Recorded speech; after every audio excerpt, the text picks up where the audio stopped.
अवधूत चिंतन श्री गुरुदेव दत्त श्री स्वामी समर्थ.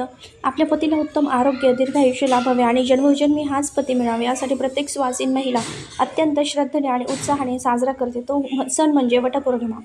ज्येष्ठ महिन्यातील पौर्णिमेला साजरा होणाऱ्या या सणाचे आपल्या संस्कृतीत खूप मोठे महत्त्व आहे. पौराणिक कथेनुसार याच दिवशी सती सावित्रीने आपल्या बुद्धीच्या आणि पतिव्रत धर्माच्या बळावर यमराजाकडून पती सत्यवानाचे प्राण परत मिळवले होते. म्हणूनच या दिवशी वडाच्या झाडाची पूजा करण्याची प्रथा आहे. पण यंदा 2026 मध्ये वटपौर्णिमा नेमकी कधी आहे? पूजेच्या पंचांगानुसार 3 सर्वात शुभ मुहूर्त कोणते आहेत आणि पूजेच्या वेळी कोणत्या चुका टाळायच्या, त्याचप्रमाणे राहू काळाची वेळ कोणती असेल याबद्दलची संपूर्ण आणि सविस्तर माहिती आज आपण या व्हिडिओमध्ये पाहणार आहोत. त्यामुळे व्हिडिओ स्किप न करता अगदी शेवटपर्यंत नक्की बघा. यंदा वटपौर्णिमा म्हणजे ज्येष्ठ पौर्णिमा प्रारंभ होणार आहे रविवारी 28 जून रोजी पहाटे 3:06 आणि पौर्णिमा समाप्ती होणार आहे 30 जून पहाटे 5:26. उदय तिथीनुसार 29 जून रोजी संपूर्ण दिवसभर पौर्णिमा असणार आहे. उदय तिथीनुसार 29 जून रोजी हा सण साजरा करणं शास्त्रोक्त ठरणार आहे. सर्व महिलांनी या दिवशी लवकर उठायचं आहे. वडाच्या झाडाची पूजा करण्या अगोदर काही महिला काय करतात, सकाळी लवकर उठतात आणि घाईघाईने करून वडाच्या झाडाची पूजा करून येत असतात. तर असं काही करू नका. महिलांनी सर्व काही नीट व्यवस्थित करायचं आहे. आपल्याला तर या दिवशी लवकर उठायचं आहे आणि सर्व महिलांनी आंघोळीच्या पाण्यात थोडीशी चिमूटभर हळद टाकून आंघोळ करायची आहे. माता लक्ष्मीला हळद ही प्रिय आहे, म्हणून हळद टाकून आंघोळ करायची आहे आणि त्यामुळे लक्ष्मीनारायण हे दोन्हीही आपल्यावर प्रसन्न होतात. म्हणून हळद टाकून नक्की आंघोळ करा. जे काही शारीरिक मानसिक त्रास असतील संपूर्णपणे नष्ट होतील. याचबरोबर या दिवशी आंघोळ केल्यानंतर लगेच आपल्याला देवघरातील देवांची छान अशी विधिवत पूजा करायची आहे. यावर्षी ही जी ज्येष्ठ पौर्णिमा म्हणजेच वटपौर्णिमा आहे आणि त्या दिवशी आपल्याला कुलस्वामिनींची माता लक्ष्मीची छानशी अशी विधिवत पूजा छान पंचामृताने किंवा गाईच्या कच्च्या दुधाने अभिषेक करायचा आहे. मूर्ती छान देवघरात स्थापन करायची आहे आणि कुलदेवीचा मंगल कलश सुद्धा या दिवशी जरूर भरा. त्याचबरोबर आईची ओटी भरायची आहे. आता तुम्ही कधी नारळाची नाही भरली तरी वटपौर्णिमेच्या दिवशी आईची ओटी आंबा आणि गहू याने देवी आईची ओटी भरायची आहे. एक ओटी तुम्हाला तुळशीजवळ सुद्धा एखाद्या वाटेत तुम्ही ओटी ठेवा किंवा आपल्याकडे वड्याची पानं असतील तर तुमच्याकडे तर ते एक सुद्धा वडाचं पान घ्यायचं. देवघरात सुद्धा एखाद्या ताटलीत एखादं वडाचं पान ठेवा. त्या मूठभर गहू घ्या, दोन्ही ओंजळीत आणि ते गहू देवी आईसमोर ठेवा. त्यावर एक आंबा ठेवा. हळदी कुंकू फुलं वाहून देवी आईची ओटी पूर्ण भरा आणि पूजा करा. तुमच्या मनाची काही इच्छा असेल ती माता लक्ष्मीला कुलस्वामिनीला सांगा. तुळशी मातेसमोर सुद्धा ओटी ठेवायची आहे. हळदी कुंकू फुलं वाहून तुळशी मातेची सुद्धा पूजा करायची आहे. आधी देवघरातील देवांची तुळशी मातेची पूजा करा आणि मगच तुम्हाला वडाच्या झाडाखाली जाऊन पूजा करायची आहे. काही महिला घाईघाई करतात, आधी वडाच्या झाडाची पूजा करून येतात आणि मग घरातल्या देवांची. असं करू नका. आधी आपल्या देवघरातील देवांची पूजा करायची आहे. तुळशी मातेची पूजा करा. आपल्या कुलस्वामिनीची ओटी भरा. नुसते गव्हाणे आणि आंब्याने भरली तरीही चालेल. आणि ज्येष्ठ पौर्णिमेला वटपौर्णिमेला गव्हाच्या ओटीला खूप महत्त्व असतं. आपण इतर वेळी अख्ख्या तांदळाने ओटी भरत असतो. यावेळी ज्येष्ठ पौर्णिमेला जेव्हा आपण वडाच्या झाडाजवळ ओटी ठेवतो किंवा 5 बायकांना ओटी भरतो आंब्याने, तेव्हा गव्हाला खूप महत्त्व आहे. या दिवशी गव्हाचाच वापर करा. आपल्या कुलस्वामिनींची ओटी भरताना, तुळशी मातेजवळ ओटी ठेवताना किंवा वडाच्या झाडाखाली ओटी भरताना, 5 बायकांची ओटी भरताना तुम्ही मोठमोठ असे गहू वापरायचे आहेत. तांदूळ वापरू नका. गव्हाला खूप जास्त महत्त्व आहे. या दिवशी प्रत्येक सवाष्णीने छान अशी साडी नेसून हातात हिरव्या बांगड्या घालून मंगळसूत्र, जोडवी छान अशी शाळशृंगार करूनच वडाची पूजा करायची आहे. फाटके तुटके कपडे, अगदी मासिक पाळीच्या दिवसात वापरलेले कपडे असतील असे कपडे घालून चुकून सुद्धा वडाची पूजा करू नका. त्याचप्रमाणे वडाची पूजा करताना मी म्हणेल वडाच्या झाडाखाली जाऊन पूजा करायची आहे. फांद्या वगैरे तोडून आणलेल्या आहेत आणि तुम्ही त्याची पूजा करताय, मात्र असं करू नका. या दिवशी आपल्याला पारंब्या असतील वडाच्या झाडाच्या पूजा करायची आहे. या दिवशी कुणाचा अपमान करू नका, कुणाला कमी लेखू नका. कोणत्या रूपाने देवी आई आपल्या घरी येईल आणि आपल्याकडून पाहुणचार करून जाईल, मानसन्मान करून जाईल सांगता येत नाही. म्हणून प्रत्येक स्त्रीचा आपण मानसन्मान करायचा आहे. कोणाचाच अपमान होणार नाही याची प्रत्येकाने काळजी घ्यायची आहे. मांसाहार, मद्यपान होणार नाही. आपल्या पतीला सुद्धा देखील या दिवशी मांसाहार, मद्यपान करू द्यायचं नाही याची देखील काळजी घ्यायची आहे. पौर्णिमेच्या दिवशी आपल्या घरात शांतता राहील याची प्रत्येकाने काळजी घ्यायची आहे. मन शांत ठेवा आणि प्रसन्न ठेवा. प्रसन्न मनाने केलेले पूजेने व्रत उपवास फळ देऊन जातं आणि म्हणून शांत आणि प्रसन्न मन ठेवा. तसेच या दिवशी वडाच्या पूजेसाठी काय साहित्य लागणार आहे तर 2 हिरव्या बांगड्या लागणार आहेत आपल्याला शेंदूर, एक गळसरी, अत्तर, कापूर, पंचामृत, दूध पंचामृत नसेल तर कच्चं गाईचं दूध, पूजेचं वस्त्र, विड्याची पाने, सुपारी, पैसे, गूळ, खोबऱ्याचं नैवेद्य, आंबे, दुर्वा आणि गहू किंवा फुलं वगैरे. तुम्हाला जर वडाच्या झाडाला एखादा हार घालायचा असेल तर तुम्ही हार देखील आणलात फुलाचा तरी देखील चालेल. या सर्व वस्तू आपण नेहमीच पूजा करतो. आपल्याला सर्व महिलांना माहीतच आहे. प्रथम आपण गणपतीची सुपारी मांडून स्थापना करायची आहे. पहिल्यांदा वडाच्या झाडाखाली गेल्यानंतर पहिल्यांदा गणपती मांडायचा आहे. तुम्ही विड्याची 2 पानं मांडायची, त्यावरती सुपारी ठेवायची आणि गणपती बाप्पाची आपल्याला प्रथम स्थापना करायची. हळदी कुंकू, अक्षता, फुलं, दुर्वा वाहून पंचोपचार पूजा करायची आहे. त्यानंतर आपल्याला वडाच्या झाडाला थोडंसं दूध किंवा पंचामृत किंवा पाणी अर्पण करायचं आहे. हळदी कुंकू, फुलं वाहून पूजा करायची आहे. आणि नंतर आपल्याला सूत गुंडाळायचं आहे. सौभाग्याचा अलंकार आणलेला असेल तर तुम्ही सौभाग्याचा अलंकार अर्पण करायचा आहे. मूठभर गव्हाणे तुम्हाला आंबा याची ओटी, तुम्हाला आंबा आणि गहू यांनी तुम्हाला वडाच्या झाडाखाली सावित्री मातेची तुम्हाला ओटी भरायची आहे.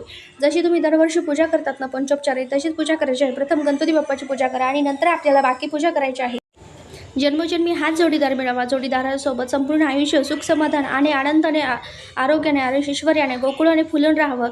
त्याचबरोबर पती पत्नीमधील जे काही वादविवाद असतील, गैरसमज असतील ते दूर व्हावेत. पती पत्नीमध्ये तिसरा कोणतीही व्यक्ती येऊ नये आणि जर आली असेल तर त्यासाठी सुद्धा वडाच्या झाडाची पूजा खूप महत्त्वाची असते. पतीचं सौख्य लाभण्यासाठी वडाच्या झाडाकडे प्रार्थना करायची आहे. स्त्रियांनी, महिलांनी या दिवशी उपवास करायचा आहे की म्हणजे वडाची पूजा करेपर्यंत नक्की उपवास करा. तुम्ही काही खाल्लं तरी चालेल. उपवास सोडला. काही महिला काय करतात, वटपौर्णिमेच्या दिवशी संपूर्ण दिवस आणि रात्रभराचा उपवास करतात, दुसऱ्या दिवशी उपवास सोडत असतात. आता तुम्ही तशी परंपरा आहे. काही ठिकाणी वडाची पूजा केल्यानंतर लगेच घरी गेलात की लगेच उपवास सोडतात, तर काही ठिकाणी संपूर्ण दिवस रात्र उपवास करतात आणि दुसऱ्या दिवशी उपवास सोडतात आणि काही दिवशी संध्याकाळी दिवा लागण्याच्या नंतर उपवास सोडतात. जशी परंपरा आहे तुमच्याकडे तसं तुम्ही करा. गाव बदललं की परंपरा बदलतात. त्यामुळे तुमच्याकडे जशी पद्धत आहे, परंपरा आहे तसं तुम्ही उपवास करू शकता. पतिव्रता स्त्री कशी असावी याचा सावित्री आदर्श समजले जाते. या दिवशी प्रत्येक सुवासिनी स्त्रीने सावित्रीची मनोभावे प्रार्थना करावी. वडाच्या झाडाला सूत गुंडाळून षोडशोपचार पूजा करावी. आता एक गोष्ट सांगत आहे. आपण सर्व स्त्रिया वडाच्या झाडाखाली वटपौर्णिमेला पूजनासाठी गेल्यानंतर एकीचं सूत गुंडाळून दुसरीला देऊ नका. चूक अजिबात करायची नाही आहे. मी काही ठिकाणी बघितले 7 फेऱ्या मारून घेतात, सूत तोडून घेतात आणि दुसरीला देऊन देतात. अशी चूक अजिबात करायची नाही. वडाच्या 7 फेऱ्या मारताना 7 वेळा धागा गुंडाळून उरलेला धागा सूतगुंडी तिथेच खेचून द्या. ती तोडायची, कापायची चूक करू नका. वडाची पूजा करताना बरोबर स्वतःचा धागा घेऊन झाडाखाली जा. आधी आपलं पूजेचं ताट तयार करायचं. सगळ्या वस्तू आहेत की नाही काळजीपूर्वक बघा आणि त्यात खास करून सुताची गुंडी असायलाच हवी.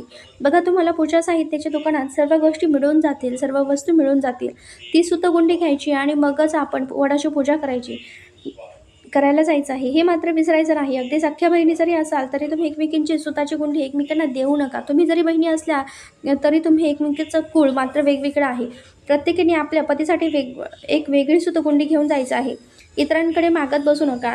काही वेळेस सासू सुना किंवा सख्या जावा जरी असल्या बहिणी तरीही त्या असंच करतात.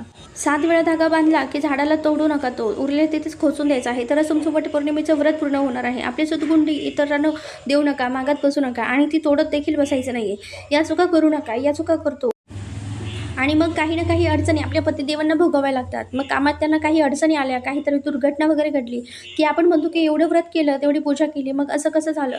तर या छोट्या मोठ्या चुका होतात आणि त्याचं मात्र आपल्या संपूर्ण कुटुंबाला काही ना काही विघ्न आपल्याला भोगावं लागतं. म्हणून अशा चुका अजिबात करू नका. प्रत्येकीने प्रत्येकीचं सूत वेगळं घेऊन जायचं आहे आणि ती तिथेच खोसून द्यायची आहे.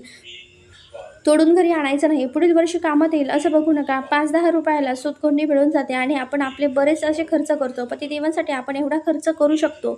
वडाच्या झाडाची पूजा केल्यानंतर तिथे जर महिला असतील तर त्यांची छान अशी ओटी भरा. गहू आणि आंब्याने भरली तरीही चालेल. काही ठिकाणी फणस वगैरे बऱ्याचशा अशा वस्तू देऊन सुद्धा ओटी भरली जाते, पण गहू आणि आंब्याला जास्त महत्त्व आहे. 5-5 काळे मणी धाग्यात होऊन सुद्धा दिले जातात. तुम्हाला जर कोणी दिले तर ते टाकून तुमच्या मंगळसूत्राला तुम्ही बांधून घ्यायचे आहे. जोवर ते नीट आहे तोवर त्या मंगळसूत्रातच राहू द्या. टाकून देण्याची चूक करू नका. काही ठिकाणी 5 बायकांना सुद्धा 5 ठिकाणी सुद्धा 5 काळे मणी देण्याची प्रथा आहे. तुम्ही ज्या पद्धतीने ओटी भरता त्या पद्धतीने ओटी भरायची आहे. आता काही वेळा जर महिलाच मिळाला नाही तर मग तुम्ही देवघरात आपल्या कुलदेवीची ओटी भरा, माता लक्ष्मीची ओटी भरा, त्याचबरोबर आपल्या तुळशी मातेची ओटी भरा. साक्षात लक्ष्मी माता आहे. त्याचबरोबर तुम्हाला जर गोमाता दिसली तर वटपौर्णिमेच्या दिवशी तर हळदी कुंकू लावा. तिला नमस्कार करा, स्वतःच्या हाताने मूठभर गहू खाऊ घाला. त्याचबरोबर जाताना एखादी चपाती ताजी घेऊन जा, तिला तूप गुळ लावून घेऊन जा आणि स्वतःच्या हाताने खाऊ घाला. बघा, सुख सौभाग्यात इतकी वाढ होईल, तुमच्या पतिदेवांना प्रत्येक कामात यश मिळायला लागेल. अशी ही सेवा आहे. प्रत्येक सवाष्ण स्त्रीने गोमातेला या दिवशी स्वतःच्या हाताने मूठभर गहू न विसरता नक्की खाऊ घाला, चारा खाऊ घाला, स्वतःच्या हाताने नमस्कार करा. बघा, सुख सौभाग्यात एवढ्यात ऐश्वर्यात वाढ होईल, मुलांची प्रगती होईल, तुमच्या पतिदेवाची प्रगती होईल. अष्टरूपी माता लक्ष्मी तुम्हाला भरभरून आशीर्वाद देईल. असा हा दिवस आहे. तुमच्यावर कुलस्वामिनींची कृपा होईल. ज्येष्ठ पौर्णिमा असल्याने या दिवशी नक्की गोमातेची सेवा न चुकता सर्व महिलांनी नक्की करा, कारण की गोमाता ही एक आपल्या घरातील लक्ष्मीच आहे. आता वटपौर्णिमेच्या दिवशी कोणत्या शुभ मुहूर्तावर वडाच्या झाडाची पूजा करावी?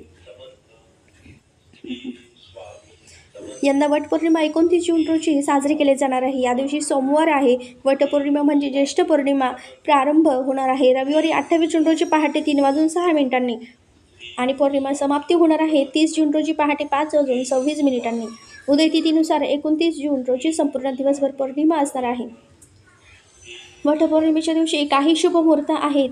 या दिवशी वडाच्या झाडाची पूजा करण्यासाठी सकाळची वेळ सर्वोत्तम मानली जाते. पंचांगानुसार काही शुभ मुहूर्त दिले आहेत, जसे अमृत मुहूर्त आहे पहाटे 5:26 तर ते सकाळी 7:11 या दिवशी शुभ मुहूर्त आहे. त्यानंतर सकाळी 8:55 तर ते सकाळी 10:40 आणि याच दिवशी अभिजित मुहूर्त सकाळी 11:25 ते दुपारी 12:20 असणार आहे. आता या वेळेमध्ये आपण वडाच्या झाडाची पूजा करू शकतो. मात्र सकाळी 7:30 तर ते सकाळी 9 वाजेपर्यंत म्हणजेच या 1.5 तासाच्या दरम्यान राहुकाळ असल्याने शक्यतो या काळात पूजा करणं टाळावी. आपल्या पतीवर कुठल्याही प्रकारचं संकट येऊ नये यासाठी राहुकाळ हा खूप महत्त्वाचा असतो. राहुकाळात कोणतीही पूजा शुभ कार्य केले जात नाही आणि हा राहुकाळ का सोडून आपण पूजा दिवसभर अगदी 6 ते 6:30 वाजेपर्यंत पूजा केली तरी देखील चालेल. फक्त तुम्ही जर राहुकाळ मानत असाल तर सकाळी 7:30 ते 9 हा 1.5 तासाचा राहुकाळ असणार आहे. तर या काळात या वेळात वडाच्या झाडाची चुकूनसुद्धा पूजा करू नका. त्याचप्रमाणे संध्याकाळी दिवे लागणीच्या वेळेला कुठल्या झाडाला हात लावला जात नाही आणि पूजन देखील केलं जात नाही. म्हणून 6:30 वाजेच्या आत आपल्याला वटपौर्णिमेच्या दिवशी वडाच्या झाडाची पूजा करायची आहे.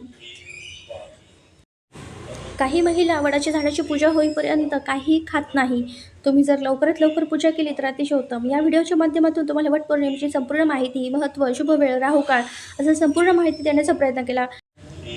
महत्त्वपूर्ण व्हिडिओ आवडला असेल तर नक्कीच व्हिडिओला लाईक करा, शेअर करा आणि चॅनलला सबस्क्राईब करायला मात्र अजिबात विसरू नका. झालेली सेवा स्वामींची चरणी रुजू करते आणि व्हिडिओ इथेच थांबवते. श्री स्वामी समर्थ.